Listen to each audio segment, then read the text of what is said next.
could have your attention, please, we'll get started with our program.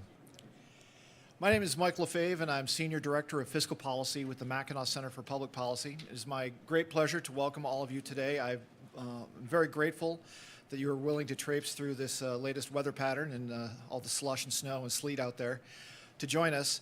Down in Lakeland, Florida, as the pitchers and catchers report for duty at the Tiger baseball camp, it's going to be 81 today. They have nicer weather, but they're not going to hear a speaker as compelling as the one you're going to hear today. In fact, there's probably some Tiger running along the first baseline saying, "I wish I was in Lansing." Dean Stansel is an economist and a research associate professor at the ONeill Center for Global Markets and Freedom in the Cox School of Business at Southern Methodist University in Dallas, Texas. He's the primary author of this amazing report by the Fraser Institute, a terrific world-class Canadian-based think tank. For years, they've been publishing this report, and Dean has been one of the primary authors, and it ranks North American states, Mexican states, U.S. states, and Canadian provinces based on their degree of economic freedom, based on variables identified by scholars like Dean as well as others. Now, this data set that is used by the Fraser Institute is publicly available. You can go to their website, download it, and use it for your own scholarly research. And I bring this up not only to note how transparent they are, but to note that the data set has been used in at least 250 scholarly academic peer-reviewed journals to date. In addition to this report, Dean Stansel is also the author of a new report just released by the Reason Foundation, where he takes the same approach towards economic freedom, but from a metropolitan statistical area angle. Prior to joining Southern Methodist University, Dean was a professor at Florida Gulf Coast University for 11 years. Before entering the academy, he worked for the Cato Institute, where he published more than 60 studies and viewpoint commentaries. And during that time period, he also authored a couple for the Mackinac Center, including an early one titled A Prosperity Agenda for Michigan Cities. And I bring that up not just to point to an old study of ours and that Dean worked on, but I think it dovetails nicely with some of his metropolitan statistical area work that he's published recently. Dean earned his BA in economics and political science from Wake Forest University in 1991 and his Ph.D. in economics from George Mason University in 2002. If you have any questions for Dean after his talk, feel free to fill out one of the comment cards at the table there. Looks like this. And Holly Wetzel will collect them and deliver them to me, and I'll ask those questions on your behalf. With that being said, it is my great pleasure to introduce to you Mr. Dean Stansel.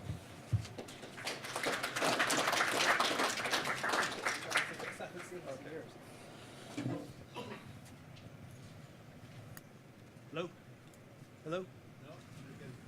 Hello there. Good morning.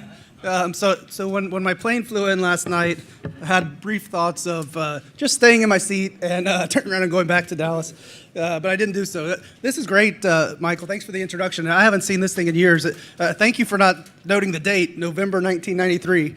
This was one of my first things I did, certainly for Mackinac, out of college when I was at Cato. Okay, so I have slides. Sorry, I'm lost in thought.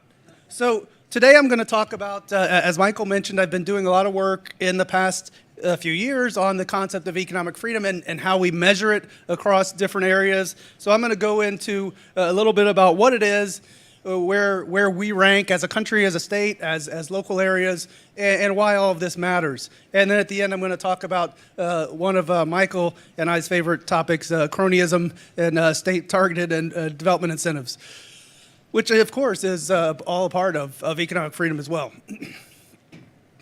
First, a commercial for my employer, the ONeill Center, at ONeillCenter.org. The center was set up by one of our alums, William ONeill, and he and his wife made a donation to create this center to study the impact of competitive market forces on freedom and prosperity in the global economy. Mr. ONeill is an American entrepreneur, stockbroker, writer, and he just happened to have founded the business newspaper Investor's Business Daily, my favorite business newspaper, and a stock brokerage firm. At the time, when he was 30 years old, he bought a seat on the New York Stock Exchange and was the youngest to ever have done so, at least at that time. So if you're interested in our work, it's ONeillCenter.org. Enough about that. So one of the questions that literally for centuries people have been pondering and trying to figure out the answer to and arguing about the answer to is why are some areas more prosperous than others? Go back to Adam Smith in 1776. His work, usually just called The Wealth of Nations, but the longer title, I think, illustrates the point. He was making an inquiry into the nature and causes of the wealth of nations, trying to figure out why some were richer than others. There's been tons of work in this area, of course. Much of it focuses on countries. Many years ago, I chose to drill down to the state and local level. So that's where most of my work has been. We're going to talk here in a minute about the Economic Freedom of the World report because that's where it kind of all started. So I'll tell you a little bit about that in a minute. But first, so many of you have probably read parts of The Wealth of Nations, maybe even read the whole thing. My favorite part is Smith's notion of the system of natural liberty. And he's basically giving a policy prescription for what government should do. And he basically limits it to three things. Essentially, having a military to protect us from foreign invasion, having a police force and courts to protect us from harm from people within the country, and the third one is basically what economists call public goods, things that private markets will tend to not provide in the efficient quantity. And we can argue about some of that, but that's for another day. So according to Adam Smith's prescription, government would be very small. And frankly, if you go back to, say, the early 1900s, that's about what it was. It's very different now, of course. So this Economic Freedom of the World report ranks the countries. Back in 2000, the U.S. was right up where probably everyone thinks it should be, land of the free, home of the brave, ranked second, only behind Hong Kong, which some people say isn't really a country anyway. Fast forward to the most recent report, and these are lagged by 2 years. So this one came out last fall using data for 2016, and the U.S. was ranked sixth. Now, this hides some of the detail we'll get to in a minute. We used to be as low as, I think it was 16th, is where we bottomed out.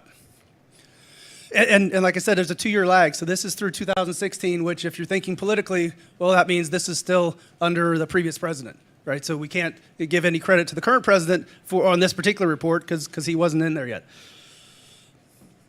And so that's their little map that shows the variation in freedom across the globe. The blue countries are the freest, and the pink ones are the least free.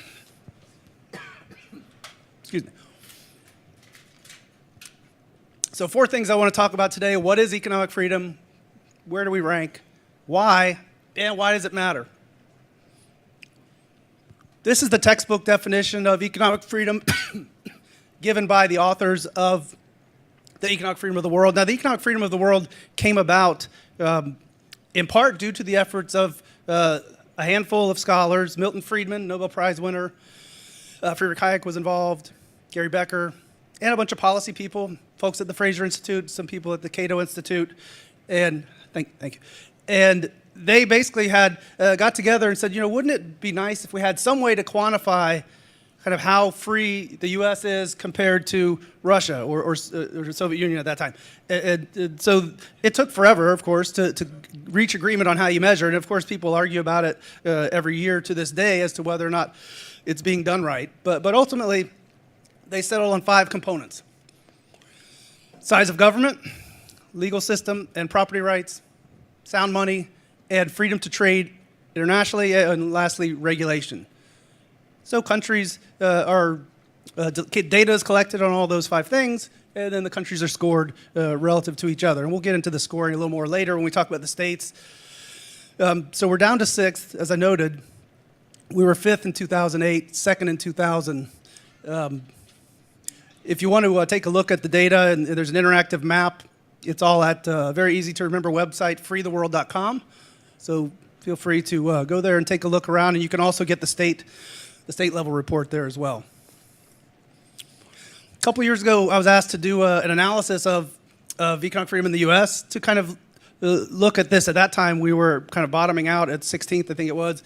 And so a colleague of mine and I went and gathered the data and looked at the trend since 1980, essentially. We stayed about the same from 80 to 2000. And starting in 2000, while scores across the globe were going up, we started to fall. And so this figure highlights it pretty well. that tipping point there where the dotted line turns into the solid line is the year 2000. And notice so the blue line is the scores, the red bars are the overall ranks. And so this is from a couple of years ago where we bottomed out at 16th. But notice that blue line, how it's going down there. It's a pretty steady, consistent downward trend. And the reason I point that out is because this is not a partisan issue. There are folks on the left and folks on the right who do things to make our economy less free. From 2000 to 2008, we had a Republican president, and from 2008 to the end point there, 2014, this only goes to 14, we had a Democratic president. But we had a downward trend across the board, under both presidents. So it's not all about politics. It's really about policy. So without going into great detail so we can get to the state stuff here, one of the reasons the U.S. declined is that while we were going down in all the 5 areas we mentioned, most prominently legal system and property rights and freedom to trade internationally. And I think it bears noting that that last one we're not doing so well on lately. So we have some work to do. And a couple highlights here. I'm not going to go through these in detail, but one of the things we did for this article, assessing 80 to 2000 and 2000 to the present, is looked at the economic growth patterns over that time. And for all of these, I think I've got 4 measures here across 2 slides. The growth rates of the economy essentially were cut in half from that prominent prosperous period from 80 to 2000 compared to after 2000. And these go through 2015, because this is from a couple years ago.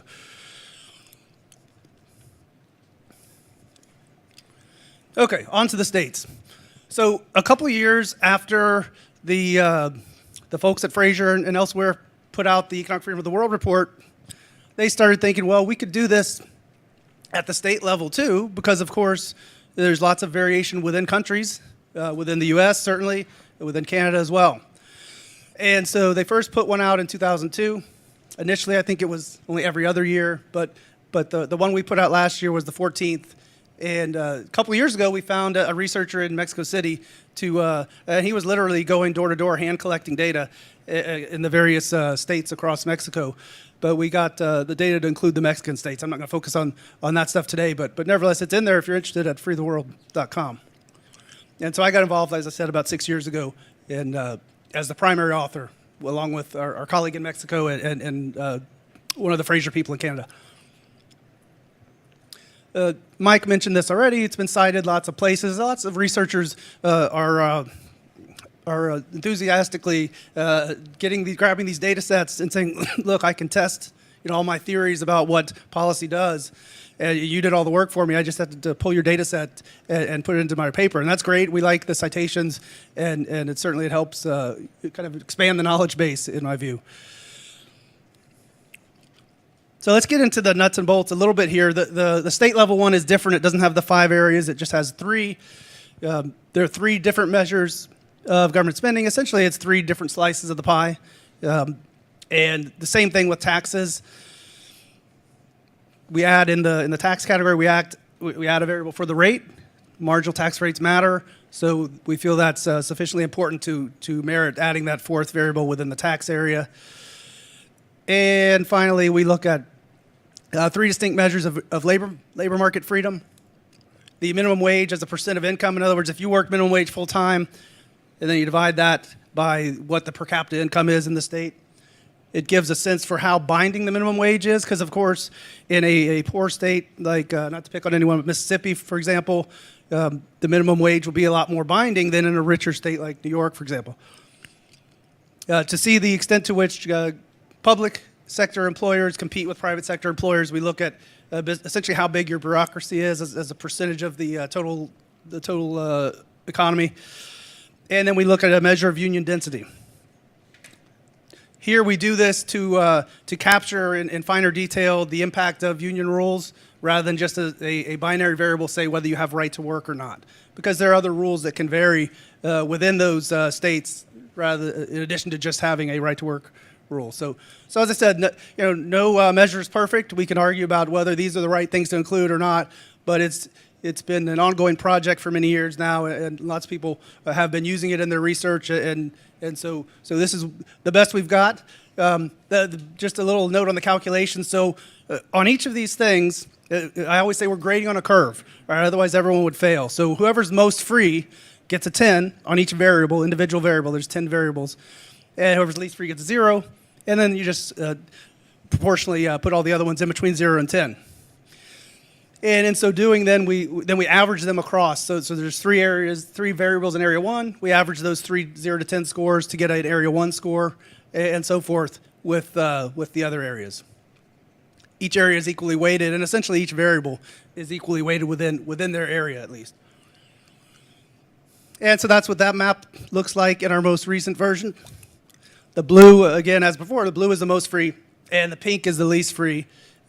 Michigan is yellow, which is the third quartile. In other words, the second least free or third most free, depending on how you want to look at it.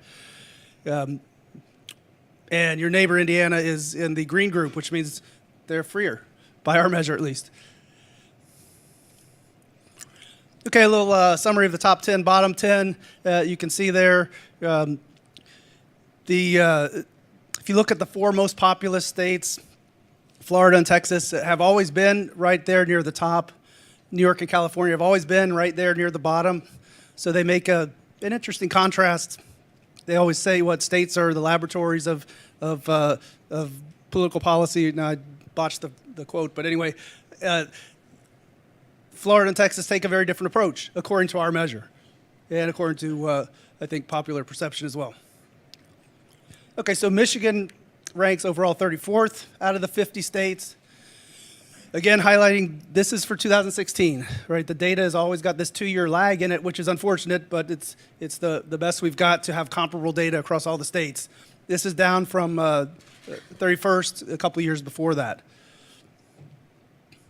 If you break it into the 3 areas of the index, the one where Michigan does the worst is labor market freedom, followed by government spending. So we'll drill down here a little bit and get some insight into why. So on minimum wage income, again, this is measured as a percent of your per capita income in the state. Michigan is almost last, 44th, pretty close to the bottom. And note that since 2016, it's gone up even further, right, from $8.50 to $9.25. So likely in the next couple reports, that 44th is going to get even lower. On the spending side, one of our variables looks at insurance and retirement payments, which includes pension payments. And on that one, Michigan ranks pretty low as well, 35th. Okay, so a few years ago, I decided, well, I'm going to take this state approach and drill down even further and try to figure out what's going on at the local economy. As Michael indicated, I did some city stuff 25 years ago now, I guess, and this is an extension of that. This first slide is just really intended to kind of highlight 10, of course, selectively chosen large cities and how their population changed from 1970 to 2016. So we've got Detroit, surprisingly, right? Cleveland, St. Louis, Pittsburgh, and Buffalo in the red. These are the ones that lost population. If you look at the total at the bottom, their population essentially fell from 3.8 million to 1.9 million, falling basically in half. Houston, Dallas, San Antonio, Phoenix, and Jacksonville went from 3.8 million. So these were about the same at 1970 as a whole, and they essentially doubled to 7.6 million. So there's a very different pattern here. And of course, just like the original question, why are some areas prosperous? Well, this is a puzzle in some ways, and it's a challenge, and it's something that I have an interest in figuring out why are these 5 doing so poorly and these other 5 not so well, or the other 5 so much better. So the most recent report that Michael mentioned, and it's available at that long link there. You can just go to reason.org and find it there. This is the map of economic freedom in the metro areas. Blue is most free, and again, the red or pinkish one is least free, with green second and yellow third. So if you look, it's probably not easy for you to see, but there is a green one there in Michigan. I'll get to that in a minute. So it might make some of you happy. But first, overall results. The most free was Houston, followed by Jacksonville, Tampa, and so forth. A lot of the same state abbreviations you can see in there, of course. Lease free, similar phenomenon with different state abbreviations. We've got Riverside, California, Rochester, New York, Buffalo, New York, Cleveland. Detroit's not on the list, though. Pretty good, huh?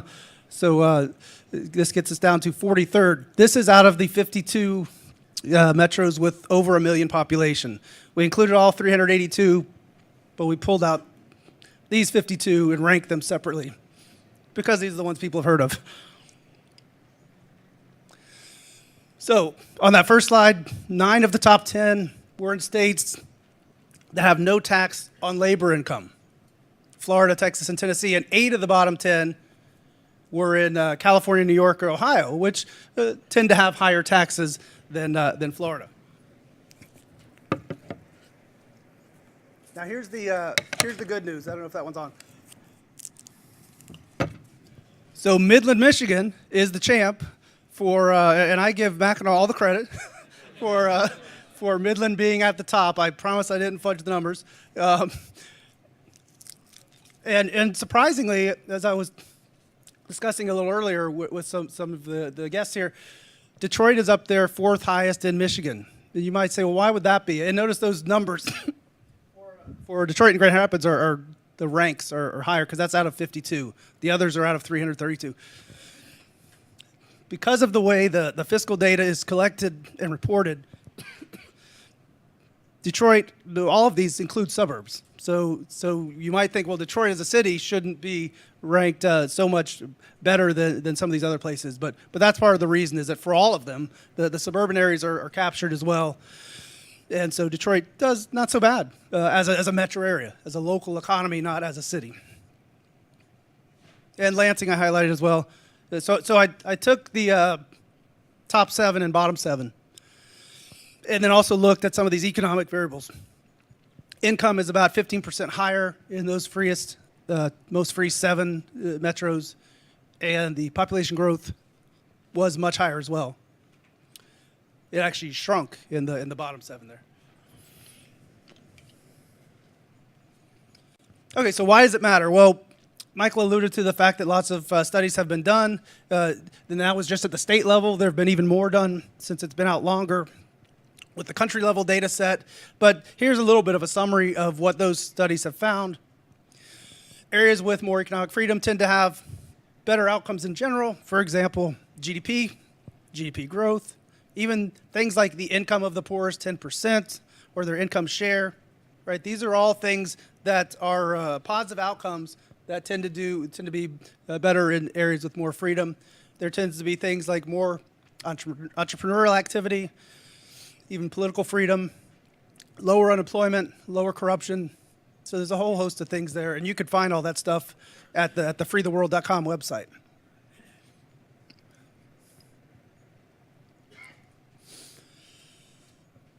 So I've got a couple graphs here to illustrate, first by country, some of these differences. These are simple kind of statistical averages, so it's not peer-reviewed multivariate regressions or anything like that. But if you look at the most free countries, the most free quartile, or 25%, their per capita income was way, way, way above even the second most free, and certainly about looks like maybe 7 times higher than the least free.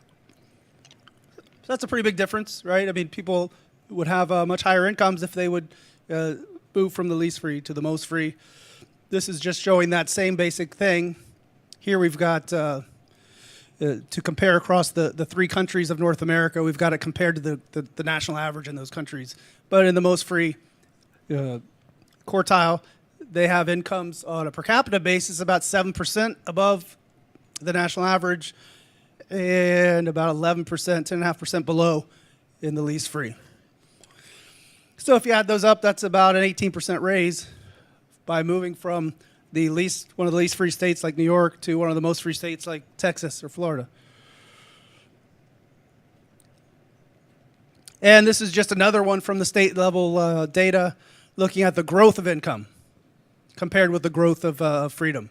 So as you go off to the right on this graph, the growth of freedom is getting higher and the growth of income is getting higher.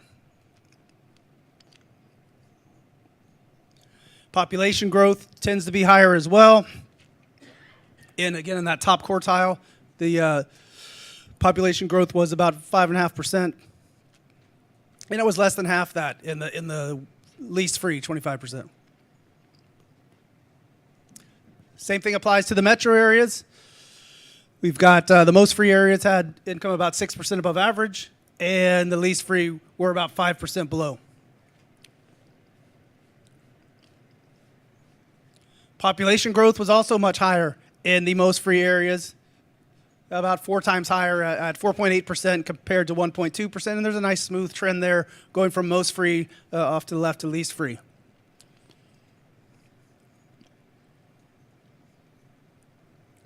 So this is something the Tax Foundation put together, and it is somewhat dated, but until we get to 2020, we won't have the new census data to update it through 2020. But what we're showing here is migration data.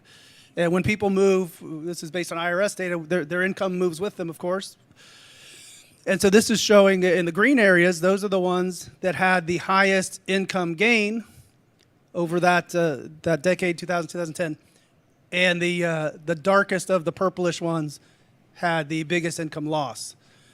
And I think, let's see if we've got, okay. So one of the reasons I highlight this is that if you notice, the purplish ones, like for example, New York and California, tend to be pink over here, meaning least free, and the dark green ones like Texas and Florida tend to be blue over here, meaning most free. And so it's just another example of this connection between policy and actual economic outcomes.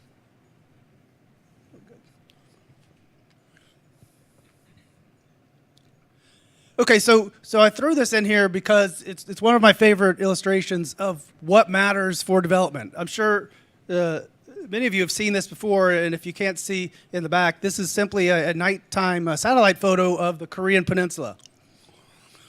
And so the reason this matters is that, so in the centuries-long debate about why some countries are rich and others are poor, one of the arguments people will make is that, well, it's about resources. The rich areas have all the stuff, all the natural resources, and the poor areas don't. So here's an example where I'm not some sort of geographer or geologist, but I would think that the natural resources in North Korea and South Korea are pretty similar, right? They have pretty similar climates, pretty similar environments. But there is one thing that's very different, and that is the policy regime there. And so in North Korea, it's basically dark, except for that one, they pointed out Pyongyang, the capital, where the dictator and his minions live. And the rest of the country is just dark. I mean, you could argue they're just being environmentally conscious, but I don't think that's it. And in South Korea, it's lit up quite bright. Another example of that, by the way, is I grew up in Florida, in South Florida, and the U.S. and Cuba. Right, Cuba is very close to Miami, has a very similar climate, and actually was quite wealthy and prosperous until Fidel Castro took over. And basically, the standard of living when he took over is about what it is there now. There have been some improvements lately, but not much. And in fact, they're driving some of the very same cars. They just keep fixing them up. And so I haven't been myself, but it's another example where the difference is the policy regime. Okay, so Adam Smith said many things in The Wealth of Nations, but the one thing that I think is important to apply to the notion of cronyism, which we'll get to here in a minute, is the idea of knowledge. And Friedrich Hayek is another one who has emphasized what he called the knowledge problem. Right, so the knowledge needed to be able to determine the production process, the price you should charge, how many you should make, right? That's spread across people all over the globe. And as this quote from Smith notes, basically, we don't have the knowledge sufficient to do that at some sort of central planning level, right? To superintend the industry of private people and direct it toward the employments most suitable. So a year or two ago, a colleague of mine and I got together some data to look at In fact, it was a new data set put out by Timothy Bartik, who's in Kalamazoo at the Upjohn Institute, but a good Michigan guy. And so this stuff is these economic development incentives. This stuff is really difficult to measure in the sense of coming up with comparable ways to compare Michigan to Texas and so forth. And Texas does plenty of this stuff too. But anyways, this new data set was much better than the previous data. So we grabbed it and ran with it and decided, let's take a look at the relationship between these development plans, these development incentive packages, and economic outcomes. And with this particular paper, we focused on entrepreneurship. And so if you wanted to, you could get the paper at that link. But I'll summarize it here for you. This is a fairly simple version that wasn't actually in the paper, but we did some scatter plots to show our results. I guess starting at the bottom, we found consistently across all of our different regressions that areas that had more incentives had less patent activity. And the reason that matters is, well, one way to measure entrepreneurship is coming up with new ideas, coming up with new products. So if you're getting fewer patents, then you're probably having less economic activity as a whole. So that's a negative effect. I think the top two tell a really interesting story, and one that probably isn't surprising. But these development incentives, if you think about who tends to get development incentives, it tends not to be the mom and pop hardware store, but rather, not to pick on anyone in particular, but say, with that example, Lowe's and Home Depot, right? The big guys get the development incentives. The little guys really don't have a seat at the table and don't have the resources to lobby for those things. And our results reflected that in the sense that, as you see on the right, upper right, as incentives increase, going off to the right, the large establishments were a bigger share of the economy than with fewer incentives. And the exact opposite results showed with small establishments. So the incentives hurt the small businesses, help the big businesses. Surprise, surprise, right?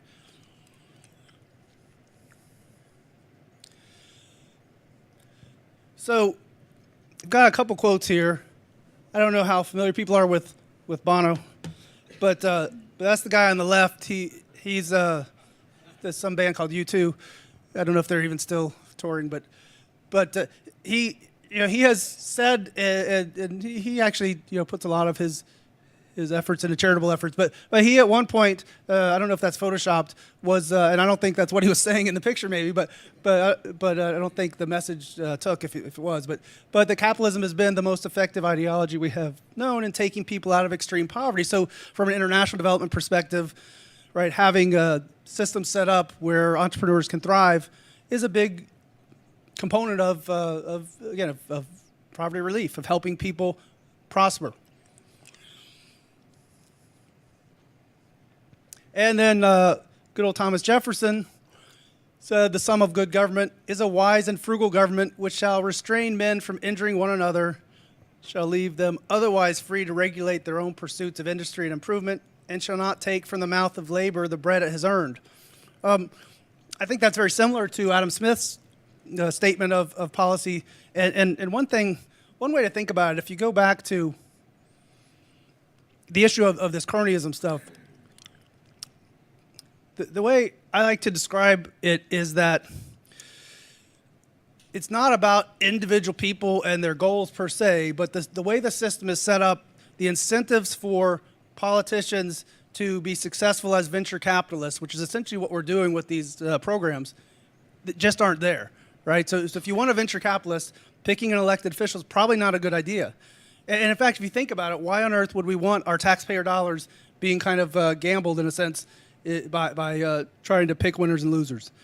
And so I think that Bono and Thomas Jefferson and Adam Smith agree, but certainly there's room for debate. So the overall message from the research that others have done, some of the research that I've done that we've talked about today, is that for whether it's a city, a country, a state,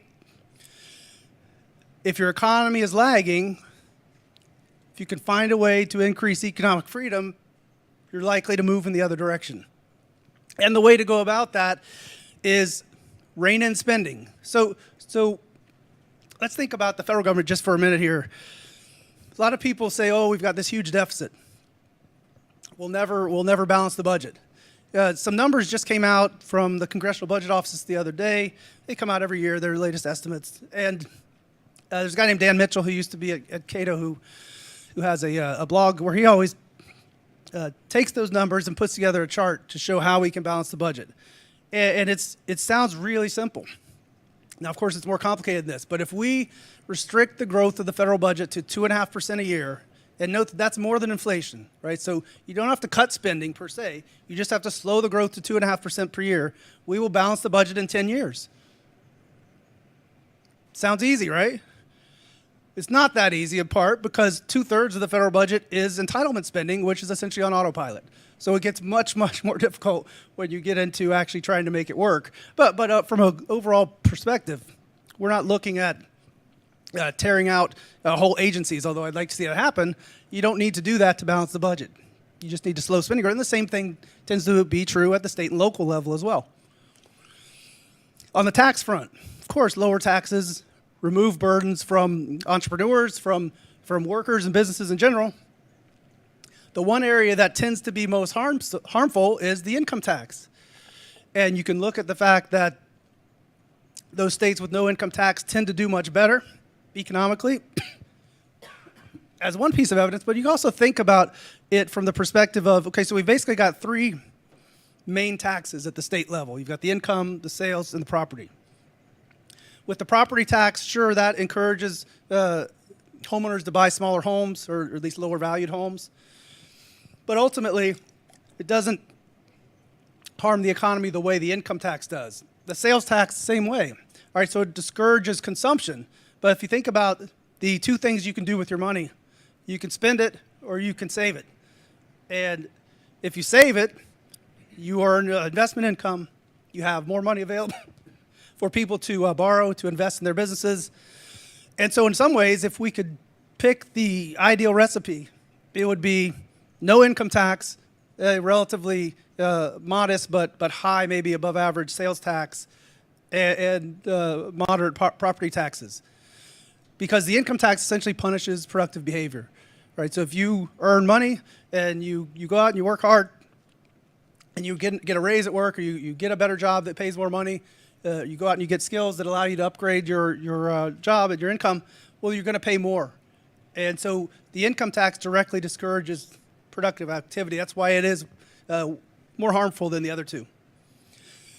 And thirdly, of course, anything we can do to reduce the regulatory burden. I saw something you guys put out just the other day about one of the many, and I haven't really talked about occupational licensing, but one of the many occupational licensing requirements that they just got rid of in Michigan, it was painters, right? Did I get that right? Okay, so it used to be the case, apparently, a lot of you maybe already knew this, in Michigan that you had to have a license to be a painter, and apparently that's pretty unusual. Another one that's unusual, in my home state of Florida, you need a license to be an interior designer because we've got to protect the consumer from the wrong paint color. But there are lots of these types of barriers to success, and a group called Institute for Justice in D.C. put together, I think they've got a second version now, of a report called License to Work, where they focused on careers that were attainable for kind of low-skilled, lower-income workers. And what they found was that they focused on 102 of these jobs for which at least one or two states had a license. And ultimately what they found and what other research using this has found is that these things, while they may be well-intentioned, create a barrier for people pulling themselves up and becoming more prosperous. And in many cases, they're ridiculous things like interior design, painting. I think there was a, what was the other one? There was one, funeral homes or something. Look, no doubt we want our people we buy goods and services from to be qualified. However, if you think about how technology has gone, there are lots and lots of ways to screen out low-performing providers, right? There's services like Yelp. There's services like there's others, and Consumer Reports. Oh, I know. I was thinking of is it Janet's List? Angie's List. That's right. Angie's. So there's lots of stuff out there. It's a lot easier, in other words, for the consumer to get good service from some sort of private provider. So there are ways to do that without the government getting involved, and it's a kind of an easy way where you don't have to spend any money, but you can improve the economy just by cutting out some of this red tape. And so that's another way. So those three things are the basic prescription, and the more you do of those, the better off you should be. And I think that brings me to the end of my time. I've got 30 more slides if you want me to keep talking, but I think I'll stop. Thank you.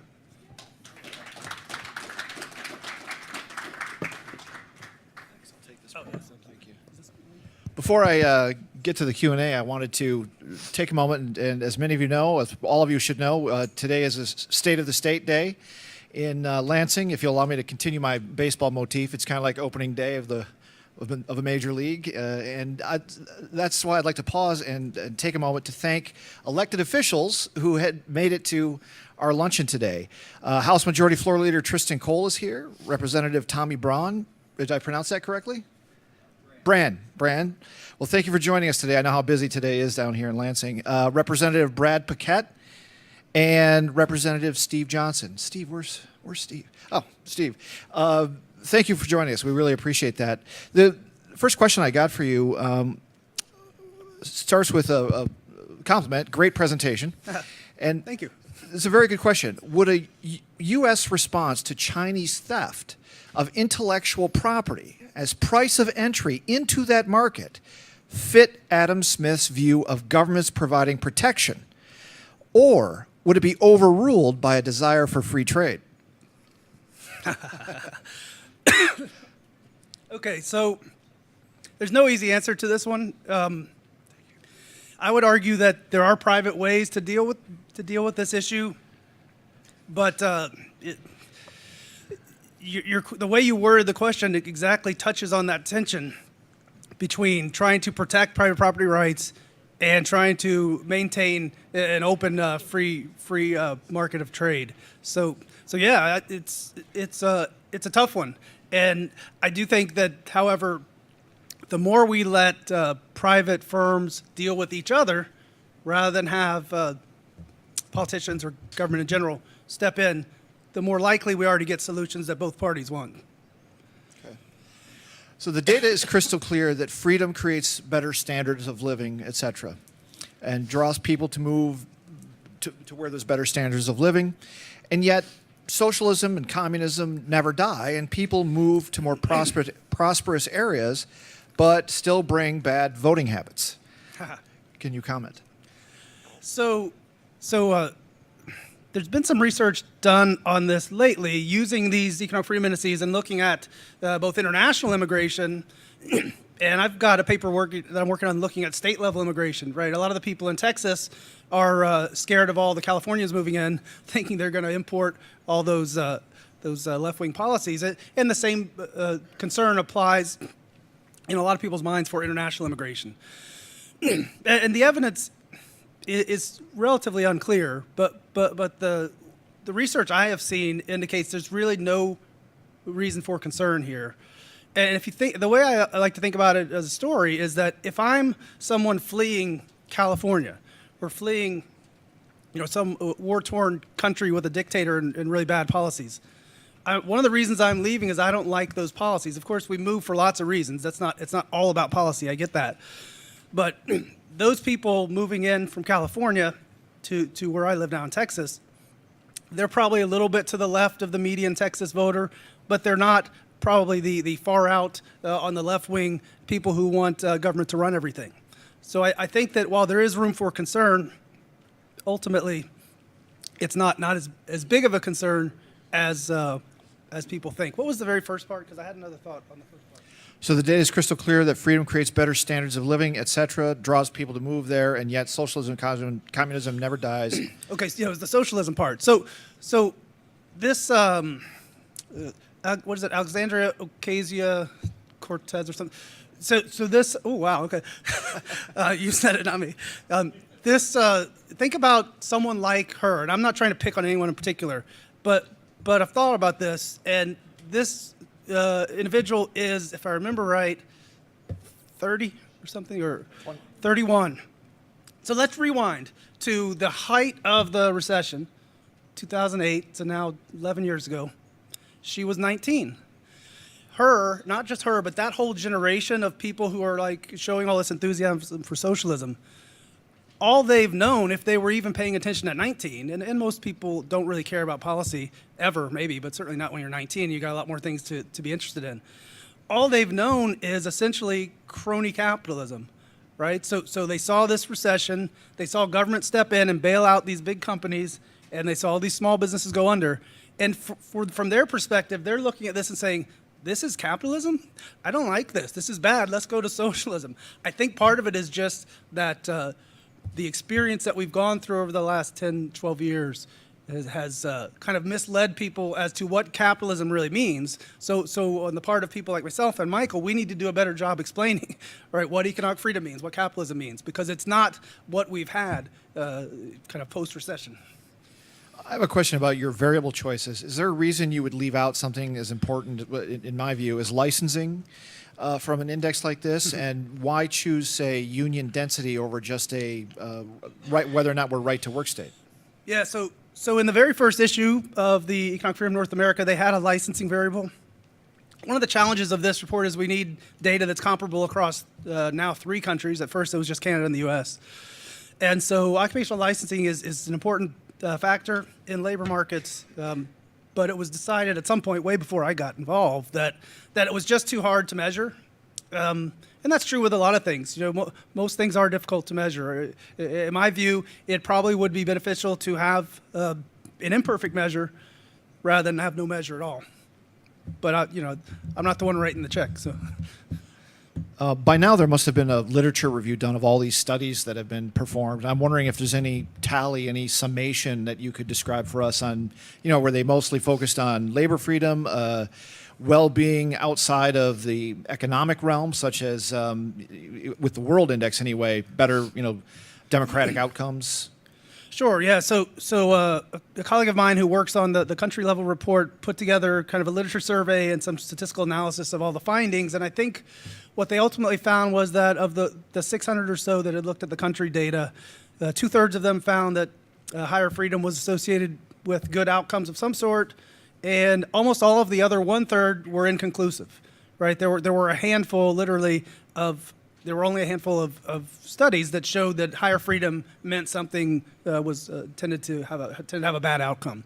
And so one of my colleagues and I decided, well, let's do that same thing with the state literature, get an easy paper just by copying what they did. And so we did the same thing with state literature. It's smaller, as you mentioned, about 250 papers. But we found, maybe not ironically, but we found almost exactly the same ratio. 2/3 of the papers found there was positive outcomes associated with higher economic freedom. The other third, I think we had 1 or 2 that found a negative outcome. The other 1/3 were just kind of inconclusive or mixed results. All right, well, if there are no other comment cards to be passed up to me, one over here, George. Thank you. Okay, very good. What is the relationship between economic freedom and government social justice spending, such as income and wealth distribution, subsidized personal consumption expenses, et cetera? Sure. So one of the, at least at the state level report, we sliced the budget into 3 pieces, and one of those is these transfer payments to not only to people at the low end of the income spectrum, but transfer payments to everyone, basically. So that's definitely a part of the puzzle. And at the country level, it's in there as well. Since I don't work on that one, I'm not as clear on how that factors in. But one of the things people often bring up is the Scandinavian democracies and how they have such large welfare states. And yet they still rank quite high on the World Index of Economic Freedom. And the reason for that is that, yes, they redistribute a lot of income and therefore their taxes are higher, but they tend to do a lot better job getting the property rights stuff and the regulation stuff right in terms of keeping a slim burden of regulation on business and protecting property rights. And so we could learn from them on those 2 areas. As long as we keep our spending and taxes low, we'd be good to go. Could you expand on something you've already talked about to a degree? Is there a cronyism component to the index? And do you sense an overall increase in the amount of cronyism in states? And do you think that has an impact on prosperity? Technically, there's not one, I guess, because states vary on how this stuff is reflected in their budget. But I do sense that there's more of this, and it should certainly be a part of the picture. Anytime we've got government kind of playing venture capitalist, that's harmful to freedom for most people. I guess if you're a big business, it's helpful, but most people are not. The other thing that I want to mention is the Mercatus Center at George Mason University, where I did my graduate work, has a new initiative that's trying to think who those people. Well, anyways, the couple of their scholars have worked on, or basically a new solution, a proposed solution to this problem, and it's based on the idea of essentially a peace treaty, right? So it'd be an interstate compact, where the idea is that look, Texas can attract people without incentives, but they give the incentives anyway, right? So you need states to agree to lay down arms and stop doing this stuff, but no one wants to be the first mover. Right, no one wants to be the one out there not doing the incentives. If you can't even get Texas to stop, you're in big trouble. Florida made some good progress a year or two ago, at least zeroing out new ones. But so their idea is and I'm the last one to propose a federal solution, but have the federal government set up this interstate compact where the states agree once you get to a high number of states, it triggers this requirement that they have to stop doing it. I mean, politically, it probably won't work, but I think theoretically, at least, it seems like the right way to go. You need to get these guys to agree that they're going to stop shooting at each other, and it hasn't worked yet. Is economic freedom possible when government taxes income such as business earnings and personal income and wealth, property taxes, estate taxes, inheritance taxes, intangibles taxes? What was the first part? Is economic freedom what? Is economic freedom possible when government taxes? Well, like I said, we grade on a curve. So yeah, no one's got it perfectly. No one's got 100% freedom. But in the state level report, we do essentially put the income tax in there twice because we feel that it is so much more damaging to economic freedom than the other taxes. So in that sense, we grab it twice. But ultimately, sure, you listen. There are people who want no government at all and no taxes, and in a debate over some beers, I would agree with you on that, or agree with them on that. Maybe none of you are in the room, but most people want something a little more moderate, kind of a Adam Smith government with those three components that he talked about, and you still need taxes, but you could still have a level of freedom that's higher than we have now. We've got a lot of room for improvement. All right. Well, if there are no more questions, I would like to thank you once again for joining us today, for coming out, and thank Dean Stansel for his talk. If you'd like to know more about the Mackinac Center, read some of our publications. We have publications laid out on your way. You can pick them up. There's a nice smattering of different topics covered. And Dean will be here a while afterwards if you want to approach him and ask him some questions one-on-one. Thank you very much for your time.